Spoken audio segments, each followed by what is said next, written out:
Joko Widodo, Jokowi, kini tampil percaya diri usai pulang liburan dari Bali. Mantan presiden itu pamer kondisi wajahnya yang fresh.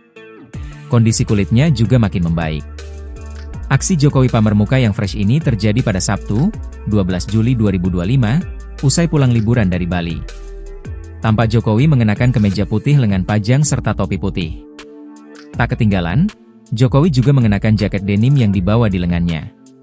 Kondisi kulit wajahnya tak lagi belang seperti sebelumnya hingga dia dikabarkan menderita sejumlah penyakit serius. Diketahui Jokowi pamit dari kediamannya di Solo pada Kamis, 26 Juni 2025, untuk liburan bersama cucu di Bali. Dia baru kembali ke Solo pada Sabtu, 12 Juli 2025. Tim dokter kepresidenan turun tangan mengobati penyakit alergi kulit Joko Widodo, Jokowi. Pantas saja Jokowi tampak tenang dan adem ayem saat diserbu dugaan penyakit serius oleh dokter hingga para tokoh nasional. Ajudan Jokowi, Kompol Syarif Muhammad Fitriansyah juga menjelaskan bahwa semenjak gejala mulai timbul Jokowi ditangani oleh tim dokter kepresidenan.